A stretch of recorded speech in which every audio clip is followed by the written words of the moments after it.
నమస్కారం వార్తలకు స్వాగతం. ముందుగా ముఖ్యాంశాలు. YCP leader Ambati Rambabu press meet, పలు అంశాలపై వివరణ. బీజేపీ రాష్ట్ర అధ్యక్షుడు కిషన్ రెడ్డి మీడియా సమావేశం, సీఎం రేవంత్ రెడ్డిపై ఫైర్. బీజేపీ రాష్ట్ర అధ్యక్షుడు కిషన్ రెడ్డి మీడియా సమావేశం నిర్వహించారు. ఈ సందర్భంగా పలు అంశాలపై ఆయన మాట్లాడారు. చాలా తెలంగాణలో ఉత్పత్తి అవుతుంది. మరి ఈరోజు అధికారంలోకి వచ్చిన తర్వాత కాంగ్రెస్ పార్టీ ప్రభుత్వం మాట మార్చి మెజార్టీ రైతులకు చేయి గుర్తు కోటేసినందుకు చేయి ఇస్తుందని సందర్భంగా మనవి చేస్తున్నాను. రాష్ట్రంలో సన్నవరి వేసేది చాలా తక్కువ మంది రైతులు. ఈ యొక్క వానాకాలంలో 70% పైగా దొడ్డు రకమే ఒరే ఈరోజు సాగు చేస్తారు. యాసంగిలో మాత్రము 90% దొడ్డు రకం ధాన్యమే రైతులు వేస్తారు. మరి అటువంటిది ఈరోజు మేము వాళ్ళకి ఇవ్వము, మేము సన్న వడ్లకే ఇస్తాము అని ఈరోజు ఇచ్చిన హామీల నుంచి తప్పించుకునేటువంటి ప్రయత్నం, రైతులకు వెన్నుపోటు పొడిచేటువంటి ప్రయత్నం కాంగ్రెస్ పార్టీ ప్రభుత్వం చేస్తూ ఉంది. ఒక దిక్కు కేంద్ర ప్రభుత్వము మీరు ఎంత సరఫరా చేసినా దొడ్డు బియ్యం కొనడం కోసము కేంద్ర ప్రభుత్వం సిద్ధంగా ఉంది. కేంద్ర ప్రభుత్వము బియ్యం కొనడానికి సిద్ధంగా ఉన్నప్పుడు మీకు వచ్చినటువంటి బాధ ఏంటి అని అడుగుతా ఉన్నాను, మీకు వచ్చినటువంటి నష్టం ఏంటి అని అడుగుతా ఉన్నాను. మీ రాష్ట్ర అవసరాలకు కావాలంటే అదనంగా సన్నబియ్యం సేకరించండి, కానీ కేంద్రము కొంటానన్నటువంటి ఎంఎస్పి ప్రకారము మరి మీరు బోనస్ ఇచ్చి దొడ్డు రకం వరం కొనడానికి ఈ ప్రభుత్వానికి వచ్చినటువంటి ఇబ్బంది ఏందో ఈరోజు ఇచ్చినటువంటి హామీ నుంచి పక్కకు జరగడం తప్ప ఇందులో మరో కారణం కనిపించడం లేదు. ఈ యొక్క మోసం చేయడం తప్ప ఇంకో సమస్య లేదని సందర్భంగా మనవి చేస్తున్నాను. ఈరోజు కేంద్ర ప్రభుత్వము తెలంగాణ రాష్ట్రం నుంచి వరి ఎంత ఉత్పత్తి అయినా ఆ ఉత్పత్తికి సంబంధించి ప్రతి నయా పైసా చెల్లించడానికి సిద్ధంగా ఉంది. అది దొడ్డు బియ్యం కానీ, సన్న బియ్యం కానీ, బాయిల్ రైస్ కానీ ఏదైనప్పటికీ కూడా గత సంవత్సరం మీకు తెలుసు, బాయిల్ రైస్ విషయంలో ఢిల్లీకి వచ్చి ధర్నాలు చేశారు కాంగ్రెస్ టీఆర్ఎస్ పార్టీ నాయకులు. కానీ ఆ బాయిల్ రైస్ విషయంలో కూడా ప్రధానమంత్రి గారు తెలంగాణ రైతాంగానికి సంబంధించి సమస్యను దృష్టిలో పెట్టుకొని బాయిల్ రైస్ కూడా ఎంత వచ్చినా కూడా కొనాలని చెప్పి ఆదేశాలు ఇవ్వడం జరిగింది. ఈరోజు అన్ని రకాలుగా నరేంద్ర మోడీ గారి ప్రభుత్వము తెలంగాణ రైతులకు అండగా నిలబడుతున్నప్పుడు మరి ఈరోజు దేవుడు వరమిచ్చినా పూజారి అడ్డుకున్నట్టుగా ఈరోజు కేంద్ర ప్రభుత్వము అన్ని రకాలుగా చివరి గింజ వరకు కూడా న్యాయ.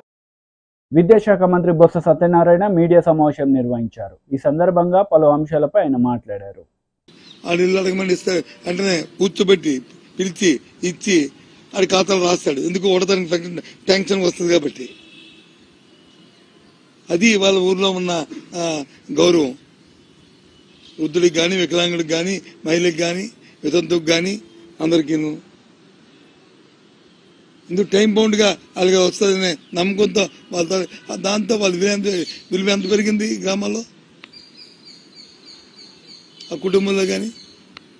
మరి నువ్వు 50,000 అప్పుడు 10 రూపాయల టిఫిన్ కొట్టుకి ఇవ్వడం మానేస్తావు అయినా అడిగి బిలీవ్ చేయడు. ఈ జీతం వస్తాడు ఎవడో తాలూకా ఆ ఛానల్ ఎండి ఇస్తాడు, ఎవడో జీతాలు వాళ్ళు హెచ్ఓడి ఇస్తాడు, ఎప్పుడు ఇస్తాడు, ఎప్పుడు ఇస్తాడు, ఎప్పుడు వస్తుందో. కానీ ఇది మాత్రం 1వ తారీఖు వచ్చేస్తుంది. నాకు 1వ తారీఖు మధ్యాహ్నం 12 గంటలకల్లా నా డబ్బులు వచ్చేస్తుంది నమ్మకం. అది గ్రేట్ చేశాడు, అది గ్రేట్.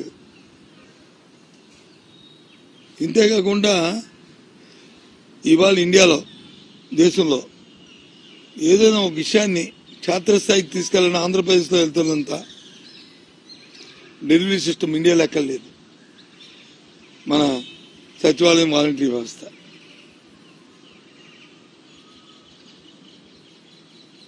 ఇలాంటి వ్యవస్థ ఎక్కర్లేదు దేశంలో.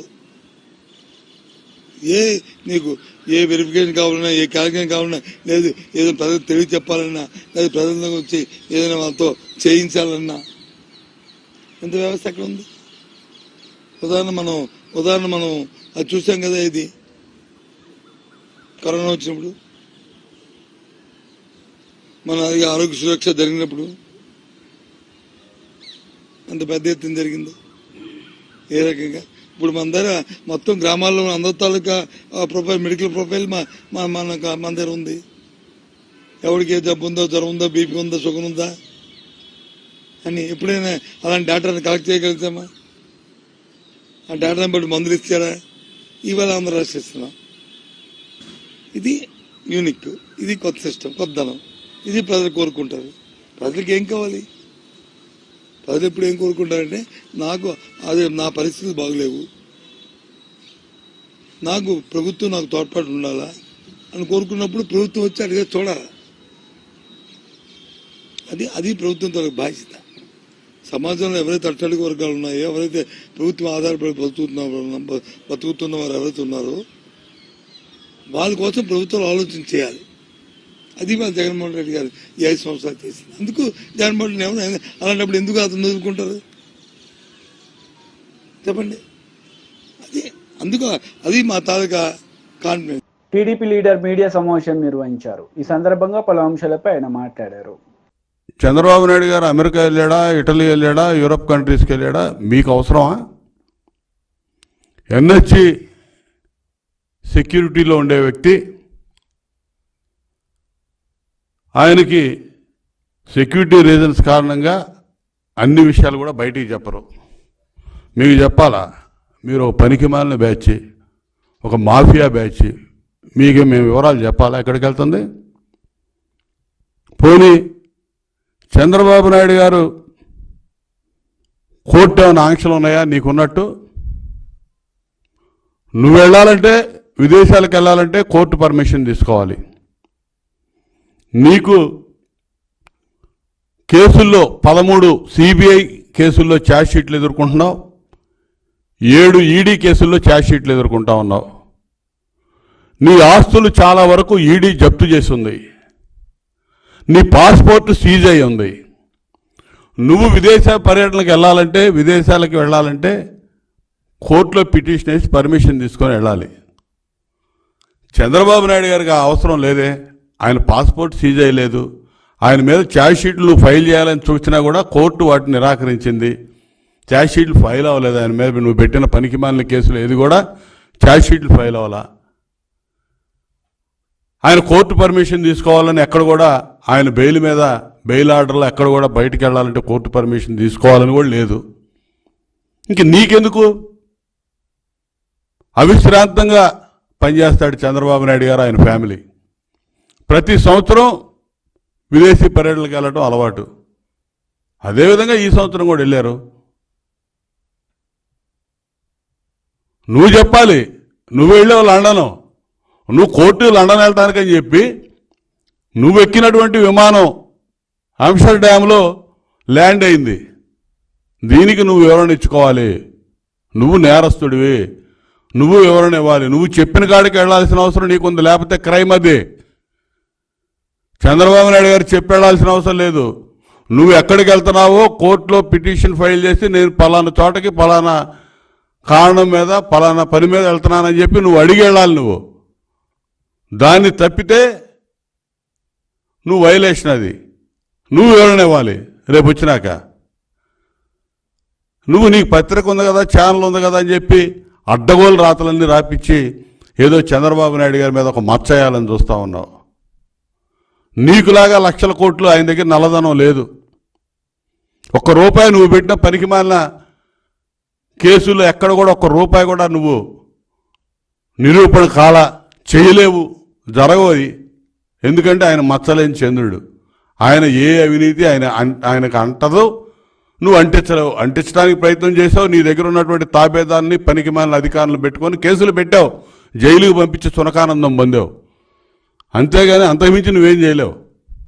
కానీ నీ మీద అట్టగాదే, సిబిఐ ఈడీ ఛార్జ్ షీట్లు ఫైల్ అయి ఉన్నాయి. 43,000 కోట్లు మీ నాన్న అధికారంలో ఉన్నప్పుడు అధికారాన్ని అడ్డం పెట్టుకొని అడ్డగోలుగా దోచేసావని చెప్పి సిబిఐ ఛార్జ్ షీట్లు ఎదుర్కొంటున్నావు.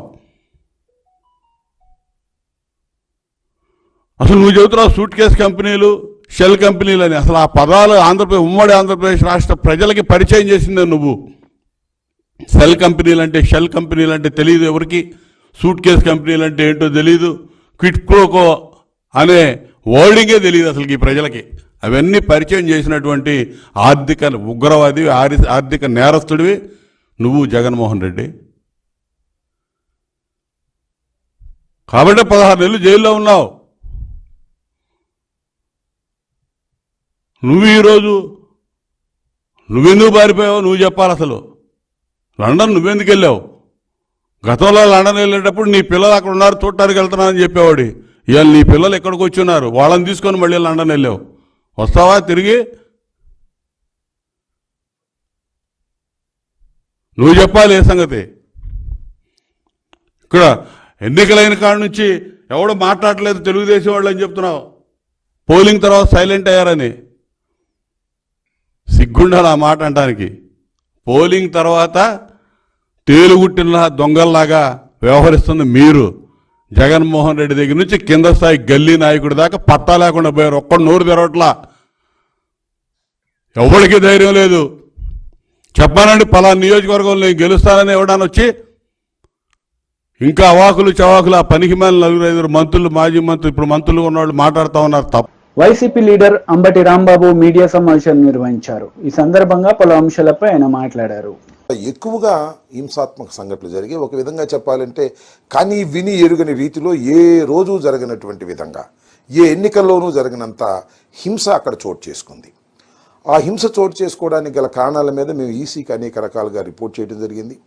ఆ రోజున పోలింగ్ రోజున పోలీసులు అసలు రిస్క్యూకు రానటువంటి పరిస్థితిని కూడా వివరించడం జరిగింది. తర్వాత అక్కడ పోలీసు అధికారులను సస్పెండ్ చేశారు, కలెక్టర్ని మార్చారు, ఇంకా కొన్ని చోట్ల కలెక్టర్ని మార్చారు. ఏదో కొంత జరిగింది, ప్రాథమికంగా తప్పు జరిగిందనేటువంటి భావన సర్వత్రా వ్యాపించి ఉన్నటువంటి తరుణం. ఈ తరుణంలో మరి అనేక చోట్ల బూతులు క్యాప్చర్ చేసుకున్నారు, దొంగ ఓట్లు వేసుకున్నారు, ఈవీఎంలను పగలగొట్టడానికి ప్రయత్నం చేశారు, బూత్ క్యాప్చరింగ్ జరిగింది. తెలుగుదేశం వాళ్ళు కూడా భయంకరంగా చేసేటటువంటి పరిస్థితి కనిపించింది. ఇక్కడ ప్రధానంగా ఇవాళ నేను మాట్లాడాలనుకుంటున్న అంశం ఏంటంటే, పిన్నెల రామకృష్ణారెడ్డి గారు మాచర్ల నియోజకవర్గంలో చాలా దారుణాలు జరిగిపోయాయి. కొన్ని చోట్లయితే అసలు పోలింగ్ స్టేషన్లోకి వైఎస్ఆర్ కాంగ్రెస్ పార్టీ ఓటర్లు వెళుతుంటే వారిని వెళ్ళకోకుండా అడ్డుకొని కొట్టి తన్ని గాయపరిచి బయటికి పంపించినటువంటి సంఘటన చూశాం. దాని మీద అనేక సందర్భాల్లో ఆ రోజున చివరికి పిన్నెల రామకృష్ణారెడ్డి గారు కూడా ఆయన రిపోర్ట్ చేయడం జరిగింది, ఫోన్లు చేయడం జరిగింది. కానీ ఎవరు పోలీసులు రిస్క్కి రాలేదు. అయితే ఇవాళ నాకు చిత్రంగా అనిపించింది అంటే, ఇవాళ ఒక వీడియో రిలీజ్ అయింది. ఇది రామకృష్ణారెడ్డి గారు ఒక పోలింగ్ బూత్లో, ఏ పోలింగ్ బూత్ అయితే ఇప్పుడు నేను చెప్తున్నాను ఆ పోలింగ్ బూత్లో ఆ ఈవీఎంను పగలగొడుతున్నట్టుగా ఒక వీడియో రిలీజ్ అయింది. ఇది ఎక్కడి నుంచి రిలీజ్ అయిందో మరి అర్థం కావడంలా. ఇది election commission has to release. యాక్చువల్గా ఇది లోకేష్ గారు ట్విట్టర్లో పెట్టారంట. ఎట్లా చేరింది లోకేష్ గారు ట్విట్టర్కి? Is it false or right? అది ఫేక్గా? అది కంక్లూజన్ ఎవిడెన్సా కాదా? ఆలోచించాలి కదా. ఇది డైరెక్ట్గా తెలుగుదేశం అధినేత కొడుకు అయినటువంటి లోకేష్ ట్విట్టర్లోకి ఎట్లా వెళ్ళింది? కలెక్టర్న రిలీజ్ చేయాలి, ఎలక్షన్ కమిషన్కి సంబంధించిన వారిని రిలీజ్ చేయాలి, ఆర్ఓన్న రిలీజ్ చేయాలి. రిలీజ్ చేయకోకుండా వారికి ఎలా చేరింది అంటే ఇక్కడ ఏదో కుమ్మక్కు జరుగుతూ ఉన్నది అనేటువంటి భావన చాలా స్పష్టంగా అర్థమవుతా ఉన్నది. అంటే అధికారులు, ఎన్నికల కమిషన్ ఉన్న అధికారులు, తెలుగుదేశం పార్టీ వారు కలిసి కుట్ర చేస్తున్నారేమోననేటువంటి అనుమానం కలగటం సహజమైనటువంటి అంశం. ఒకవేళ అది నిజంగానే జరిగిన సంఘటన అనుకోండి, చట్టం తన పని తాను చేసుకుంటుంది, దానిలో ఏ విధమైన తప్పిదము లేదు. మేము అనేది ఏంటంటే ఇట్స్ ఎ ఫేక్ కూడా కావచ్చు అనేటువంటి అభిప్రాయం. అదే బూత్లో నేను మనవి చేస్తున్నా, ఎక్కడైతే ఇవాళ ఆ పాలవాయి గేట్ అనేటువంటి బూత్ ఉందో ఆ బూత్లో ఎంత దారుణంగా జరిగిందంటే, అంతకుముందు మన పిల్లల రామకృష్ణారెడ్డి గారు చాలా క్లియర్గా ఎస్టాబ్లిష్ చేశారు అక్కడ. అది కూడా నేను మీకు చూపిస్తా.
ఓటర్లు ఆ బూత్లోకి వెళ్ళి స్వేచ్ఛగా ఓటేస్తే ఒప్పుకోనటువంటి పరిస్థితి, బూత్ బయట హింసించి తరిమేస్తున్నటువంటి సందర్భం.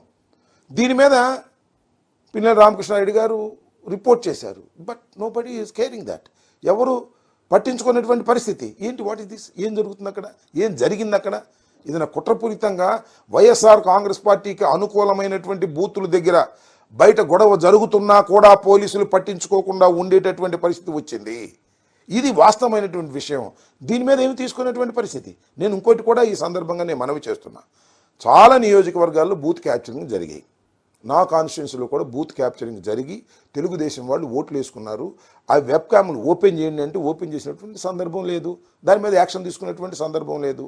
ప్రధానంగా నేను ఇవాళ అడుగుతున్నటువంటి ప్రధానమైన ప్రశ్న ఏమిటి అంటే, పిన్నెల రామకృష్ణారెడ్డి గారు దాన్ని పగలగొట్టాడని చెప్పబడుతున్నటువంటి వీడియో ఫేక్ వీడియోనా, కరెక్ట్ వీడియోనా? నెంబర్ 1.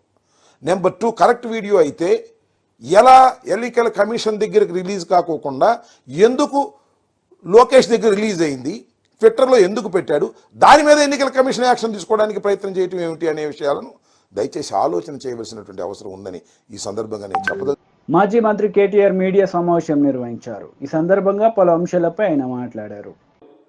కాంగ్రెస్ పార్టీ ఏదైతే భూతల స్వర్గమైపోతుంది మాకు ఓటేస్తే అని చెప్పి హామీలు ఇచ్చిందో, 6 గ్యారంటీలు 420 హామీలు ఇచ్చి మరి ఊకదంపుడు ఉపన్యాసాలు ఇచ్చి ఒక భ్రమపూరితమైన వాతావరణం కల్పించిందో, అందులో హన్మకొండలో, ఉమ్మడి వరంగల్ జిల్లాలో చాలా చోట్ల 10 నియోజకవర్గాల్లో మనం ఓటమి పాలైనాం.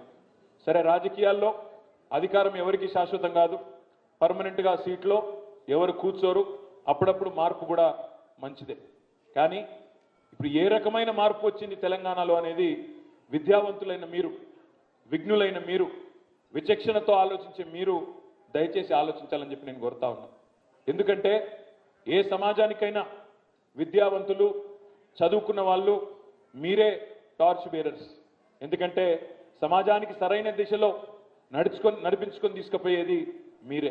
ఎందుకంటే సామాజిక స్పృహ, అవగాహన, సమాజంలో ఏం జరుగుతుంది అనే ఒక చైతన్యంతో కూడిన ఆలోచన ఇవన్నీ ఉన్న వాళ్ళే విద్యావంతులు.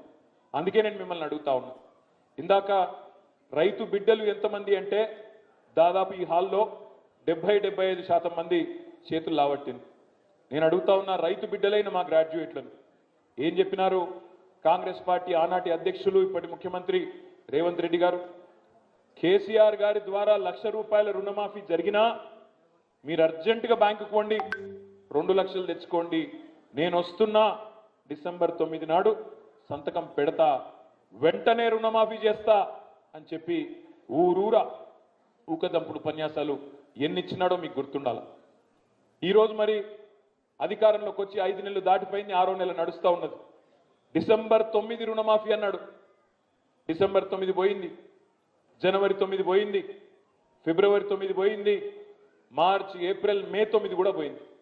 ఇంకా తొందరలో జూన్ 9 కూడా రాబోతా ఉంది. మరి జరిగిందా రుణమాఫీ?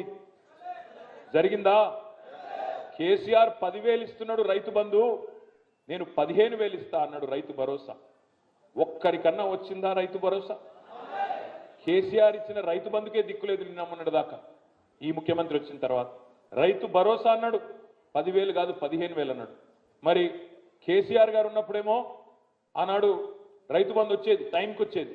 ఏ టైంకి వచ్చేది? నాట్లేసే టైంకి వచ్చేది. ఈయన రేవంత్ రెడ్డి వచ్చినాక ఎప్పుడు వచ్చింది రైతు బంధు? ఓట్లేసే టైంకి వస్తున్నది. డిసెంబర్లో పడాల్సిన రైతు బంధు మేలో వేసి అది కూడా ఘనకార్యం అన్నట్టు జబ్బలు తెరుచుకుంటున్నాడు ముఖ్యమంత్రి. ఇంకొక మాట చెప్పిండు అన్నాడు, కేసీఆర్ భూస్వాములనే చూసుకుంటుండు, నేను కౌలు రైతులకు ఇస్తా రైతు భరోసా అన్నాడు. 15,000 ఇస్తా అన్నాడు. రైతు కూలీలను నెలకు 1,000 రూపాయలు ఇస్తా అన్నాడు. ఒక్కటన్నా జరిగిందా? జరగకపోగా నిన్న ఎంత పెద్ద మోసం జరిగిందో ఒక్కసారి ఆలోచించండి. ఎన్నికలకు ముందేమో 500 రూపాయల బోనస్ కింటాల్కు 500 బోనస్ అన్నాడు. మేనిఫెస్టోలో ఏం పెట్టిండు? ఎంఎస్పి 2,183 రూపాయలు ఉన్నది. మేమిచ్చే బోనస్తో కలిపితే రైతులకు 2,683 రూపాయలు వస్తుందని చెప్పి అందులో పెట్టిండు. ఇక్కడ ఉన్న మా రైతు బిడ్డలను నేను అడుగుతున్నా, 2,183 రూపాయల ఎంఎస్పి దొడ్డు బియ్యానికే ఉన్నది కదా. మరి నువ్వేమో మేనిఫెస్టోలో పెట్టిందేమో దొడ్డు బియ్యానికి, దొడ్డు బియ్యం వచ్చే వడ్లకు నేను ఎంఎస్పి ఇస్తా, బోనస్ ఇస్తా అని పెడితివి. 2,183 దొడ్డు బియ్యంకున్నది, దొడ్డు వడ్లకున్నది. అదేవిధంగా సన్న బియ్యానికి మాత్రం ఇంకో 20 రూపాయలు ఎక్కువ ఉన్నది. మేనిఫెస్టోలో రేవంత్ రెడ్డి పెట్టిండు 2183 ప్లస్ 500 2,683 రూపాయలు ఇస్తానేనని చెప్పిండు. మరి నేనేం చెప్పిండు? క్యాబినెట్లోకి వెళ్ళి బయటకు వచ్చి సన్న వడ్లకే ఇస్తా అని చెప్తా ఉన్నాడు. మరి మనం ఆలోచించాల్సిన అవసరం ఉంది. ఎన్నికలకు ముందేమో దొడ్డు వడ్లకు ఇస్తా అని, ఇలా సన్న వడ్లకే ఇస్తా అంటే సన్నాయి నొక్కులు నొక్కే ఈ సన్నాసులకు నిలదీసేటోళ్ళు శాసన మండలిలో ఉండాలనా లేదా రైతు బిడ్డలుగా మీరు ఆలోచించాలని చెప్పి నేను కోరుతా ఉన్నా. రేపటి రోజున ఎవరు ఉండాలి శాసన మండలిలో ఇట్లాంటి సమస్యలు వచ్చినప్పుడు అంటే మనం ఆలోచనతో ఓటేస్తే అట్లాంటి ఆలోచనతో కూడిన వ్యక్తులు, వివేకంతో రేపటి రోజున మీ తరఫున గొంతు విప్పే వ్యక్తులు శాసన మండలిలో ఉంటే న్యాయం జరుగుతుంది. ఇదే హనుమకొండలో, ఇదే వరంగల్లో వినయ్ భాస్కర్ గారి కృషితో మీ అందరి మరి ఇక్కడి నాయకుల ఒత్తిడితో ఆనాడు హైదరాబాద్లోనే కాదు ఐటీ అనేది విస్తరించాలని చెప్పి వరంగల్కి ఒకటే రోజు నేను ఆనాడు వచ్చి 6 కంపెనీలు ఇక్కడ ఇనాగ్రేట్ చేసిన. టెక్ మహీంద్రా, జెన్పాక్ట్, ఇంకా 4 కంపెనీలు అన్ని కూడా ఇనాగ్రేట్ చేసినాం. ఇలా బాధ ఎక్కడ అనిపిస్తుందంటే మార్పు అని ఉదరగొట్టింది. ఇలా మార్పు ఏంది? టీడీపీ లీడర్ మీడియా సమావేశం నిర్వహించారు. ఈ సందర్భంగా పలు అంశాలపై ఆయన మాట్లాడారు. జగన్మోహన్ రెడ్డి మార్చి నెలలో దగ్గర 13,000 కోట్ల కాంట్రాక్టులకు బటన్ నొక్కాడు. పేదలకు ఇవ్వాల్సిన పెన్షన్ డబ్బులు కూడా ఏప్రిల్లో 3 రోజులు 4 రోజులు డబ్బులు అందకు కూడా ఇబ్బంది పడ్డారు. మే నెలలో కూడా అదే జరిగింది తంతు.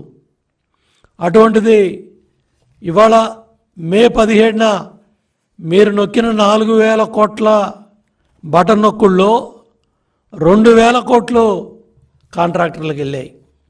అంటే దగ్గర 15,000 కోట్లు మీ అస్మదీయులకి, మీ ఎమ్మెల్యేలు, మంత్రులు, కాంట్రాక్టర్లు, మీ తాలూకా అస్మదీయులకి, కాంట్రాక్టర్లకి, ఏజెన్సీలకు కట్టడానికి 15,000 కోట్లు ఉన్నాయి.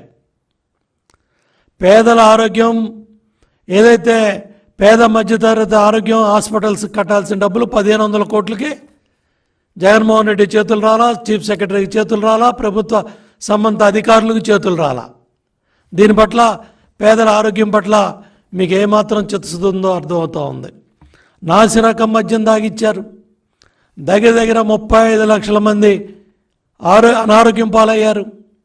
దాంట్లో దగ్గర 30,000 మంది చనిపోయినట్టు కూడా పత్రికల్లో రకరకాల కథనాలన్నీ కూడా మనం చదివాం. ఇవాళ మీరు ఈ హాస్పిటల్స్కి డబ్బులు ఆపి మీ కాంట్రాక్టర్లకి, మీ ఏజెన్సీలకి డబ్బులు నొక్కుంటా ఉన్నారంటే మీ చిత్తశుద్ధి ఏంటో రాష్ట్ర ప్రజలకు అర్థమవుతుందని చెప్పి కూడా నేను తెలియజేస్తా ఉన్నాను.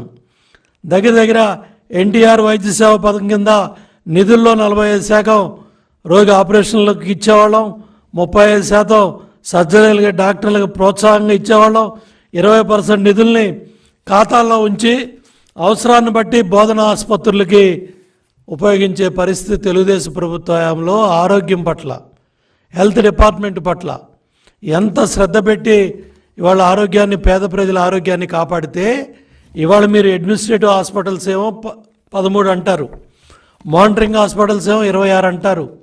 మొత్తం అర్థం కాకుండా వైద్య ఆరోగ్య రంగాన్ని మీ అధికారులు మీరు కలిసి కోడికత్తి డాక్టర్కి ఆంధ్రప్రదేశ్లో హాస్పిటల్ కమిటీలకు చైర్మన్గా పెట్టి మీ కోడికత్తికి గాయానికి కుట్లేశారని 1000 కోట్లు పైగా మీ డాక్టర్కి చైర్మన్గా, కోడికత్తి డాక్టర్కి చైర్మన్గా పెట్టి ఆయన ఖర్చు పెట్టే విధంగా 1000 కోట్లు మీరు ప్రభుత్వ డబ్బుని, కేంద్ర రాష్ట్రాలు ఇచ్చిన డబ్బుని మీరు ఆ విధంగా దుర్వినియోగం చేసింది కూడా పత్రికల్లో, ప్రజల్లో చర్చ జరుగుతూ ఉన్నాయి. దీనికి సమాధానం చెప్పరు, దీనికి సమాధానం చెప్పే పరిస్థితి లేదు. ఇవాళ దగ్గర ఏదైతే మీ అస్మదీయులకి మీ కోడికత్తి డాక్టర్ రికమెండ్ చేసిన నెట్వర్క్ హాస్పిటల్స్, అది హైదరాబాద్ అవ్వచ్చు, బెంగళూరు అవ్వచ్చు, మెడ్రాస్ అవ్వచ్చు, మీకు నచ్చిన హాస్పిటల్స్లో ముఖ్యమంత్రి కార్యాలయం బిల్లులు క్లియర్ చేస్తే వాటిల్లో కూడా పర్సంటేజీలు, వాటిల్లో కూడా దోపిడీ. అదేవిధంగా మీరు ఎచ్చుగా బడాయిగా చెప్పుకునే ఇవాళ కట్టే హాస్పిటల్స్లో కట్టే ఇన్ఫ్రాస్ట్రక్చర్, మెడికల్ కాలేజీ బిల్డింగుల్లో కూడా 300 కోట్లు కమిషన్లు దండుకున్నారంటే ఆ డబ్బులు కట్టినా ఇవాళ ఈ ఆరోగ్యశ్రీ హాస్పిటల్స్లో వైద్య సేవలు ఆగుండేవి కాదు. అంటే మీ దోపిడీకి, మీ కమిషన్ల కక్కుర్తికి ఏ డిపార్ట్మెంటు, ఏ భవనాలు, ఏ ఇన్ఫ్రాస్ట్రక్చరు, ఏ హాస్పిటల్స్ బిల్డింగ్లో కూడా జగన్మోహన్ రెడ్డి ప్రభుత్వం దోపిడీకి, మీ అనుయాయుల దోపిడీకి ఎక్కడా కూడా ఏది కూడా వదిలిపెట్టకుండా దోపిడీ చేశారు. ఈ 5 ఏళ్లలో హెల్త్ సెక్టార్ని ఎంత అడ్డగోలుగా, ఇష్టారాజ్యంగా, మీ ఇష్టం వచ్చినట్టుగా 104 ఏమైంది, 108 ఏమైంది, మీ ఫ్యామిలీ డాక్టర్ కాన్సెప్ట్ ఏమైంది, మళ్ళీ ఒక సురక్షా పథకం, ప్రతి పథకానికి మీ పథకాలు, మీ కుటుంబ సభ్యులు, మళ్ళీ దాని సురక్షా పథకం అని చెప్పి హాస్పిటల్స్లో పనిచేసే డాక్టర్స్ కానీ, ఎవరైతే మరి ప్రైవేట్ హాస్పిటల్స్లో ఉన్న డాక్టర్లందరినీ కూడా మీ ప్రచార పిచ్చిలో, మీ ఓట్లు దండుకునే కార్యక్రమంలో గత 6 నెలలుగా మీరు ఈ డాక్టర్లందరినీ కూడా ఈ మొత్తం 6 నెలల నుంచి మీరు గ్రామాల్లో వాళ్ళందరినీ పంపించి ఏ విధంగా ఓట్లు దండుకోవాలి, ఏ విధంగా సరే మళ్ళీ 4 ఓట్లు వార్తలు ముగించే ముందు ముఖ్యాంశాలు మరోసారి. YCP leader Ambati Rambabu press meet, పలు అంశాలపై వివరణ. బీజేపీ రాష్ట్ర అధ్యక్షుడు కిషన్ రెడ్డి మీడియా సమావేశం, సీఎం రేవంత్ రెడ్డిపై ఫైర్. ఈ వార్తలు ఇంతటితో సమాప్తం. తిరిగి ప్రసారమయ్యే వార్తల్లో మళ్ళీ కలుద్దాం. అంతవరకు సెలవు. నమస్తే.